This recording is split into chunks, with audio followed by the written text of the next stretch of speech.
அஸ்ஸலாமு அலைக்கும். Hi hello friends, welcome back to my channel. இன்றைக்கி நம்ம என்ன பார்க்க போகிறோன்னா, வீட்டில் இருக்க பொருளை வச்சு ரொம்ப ஈஸியாக எப்படி கேக் செய்யலான்னு பார்க்கலாம் வாங்க.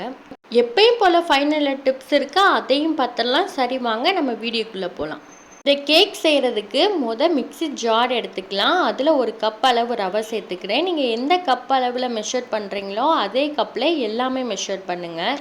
அரை கப் அளவு ஜீனி சேர்த்துக்கிறேன். அரை கப் அளவு நல்லா காய்ச்சி ஆற வச்ச பால் சேர்த்துக்கிறேன்.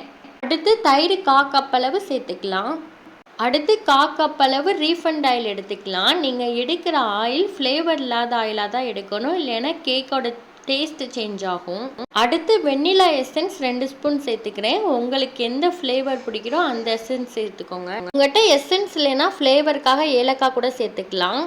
இனி இது எல்லாமே சேர்த்து ஒரு 30 செகண்ட் நல்லா அரைச்சிக்கலாம். நம்ம அரைச்சதை வேறொரு மிக்சிங் பவுலில் சேர்த்துக்கலாம்.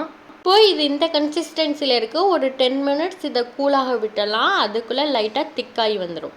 நீங்கள் எதில் கேக் செய்ய போகிறீங்களோ அதில் இந்த மாதிரி ஆயில் தடவிக்கோங்க. அப்போ தான் ஒட்டாமல் வரும். நீங்கள் உங்கள்கிட்ட கேக் ட்ரே இல்லை அப்படின்னா நீங்கள் டிஃபன் பாக்ஸில் கூட செய்யலாம். எல்லா பக்கமும் ஆயில் ஸ்ப்ரெட் ஆகிற மாதிரி நல்லா தடவிக்கோங்க. நான் பட்டர் ஷீட்டை இது ஷேஃப்க்கு ஏற்றாப்புல கட் பண்ணி போட்டிருக்கேன். உங்கள்கிட்ட பட்டர் ஷீட் இல்லை அப்படின்னா மைதா மாவு இல்லை கோதுமை மாவு லைட்டாக அதில் மேலே தூவி விட்டுக்கோங்க. பட்டர் ஷீட் போட்டால் அது மேலேயும் லைட்டாக ஆயில் தடவிக்கலாம். இப்படி தடவுறதுனால நம்மளுக்கு கேக் ஒட்டாமல் வரும். இப்போது 10 மினிட்ஸ் ஆயிடுச்சு. இப்படி கூல் பண்ணுறதுனால நம்மளுக்கு கேக்கு நல்லா ப்ளஃபியாக வரும். அடுத்து நம்ம இதில் ஒரு 1/4 ஸ்பூன் பேக்கிங் சோடா சேர்த்துக்கலாம். 1 ஸ்பூன் பேக்கிங் பவுடர் சேர்த்துக்கலாம். இப்போ இது ரெண்டுமே நல்லா மாவோட மிக்ஸ் பண்ணுற மாதிரி நல்லா கலந்து விட்டுறலாம். இனி இந்த மிக்ஸை நம்ம ஆயில் தடவி ரெடி பண்ணி வச்சுருக்க ட்ரேயில் ஊற்றிடலாம். இந்த மிக்ஸ் ஊற்றிட்டு லைட்டாக தட்டி விட்டுறலாம். இதனால் ஏர் பபிள்ஸ் இருந்துச்சுன்னா அது உடஞ்சிரும். இன்றைக்கி நான் இந்த கடாயில் தான் கேக் செய்ய போகிறேன். உங்கள்கிட்ட இந்த மாதிரி கடாய் இல்லைன்னா குக்கர் இருந்துச்சுனாலும் நீங்கள் செய்யலாம். கடாய்க்குள்ளே ஸ்டாண்டு வைக்கணும். இன்றைக்கி என்கிட்ட இந்த மாதிரி குட்டியாக 2 இருந்துச்சு. இது மேலே தான் இன்றைக்கி நான் அந்த கேக் டின் வைக்க போகிறேன். உங்கள்கிட்ட ஸ்டாண்ட் இல்லை ஒரு கிண்ணம் இந்த மாதிரி எது இருக்கோ நீங்கள் அதை யூஸ் பண்ணி நீங்கள் அந்த டின் வச்சுக்கலாம். இனி இதை மூடி போட்டு அடுப்பை சிம்மில் வச்சு இதை வேக வச்சிடலாம். இப்போது 10 மினிட்ஸ் ஆச்சு. இதை ஓப்பன் பண்ணி நீங்கள் இதில் தான் நட்ஸ் சேர்க்கணுமா சேர்த்துக்கலாம். நீங்கள் இதில் நட்ஸ் சேர்க்கணுன்னா இந்த டயத்தில் தான் சேர்க்கணும். இதுக்கு முன்னாடி சேர்த்துட்டா கேக் உப்பி வரப்போ உள்ளே போயிடும். ஸோ இந்த டயத்தில் சேருங்க. இதுக்கப்புறம் ஒரு 50 மினிட்ஸ் நீங்கள் மூடி போட்டு மூடி வச்சாலே நல்லா வெந்து வந்துடும்.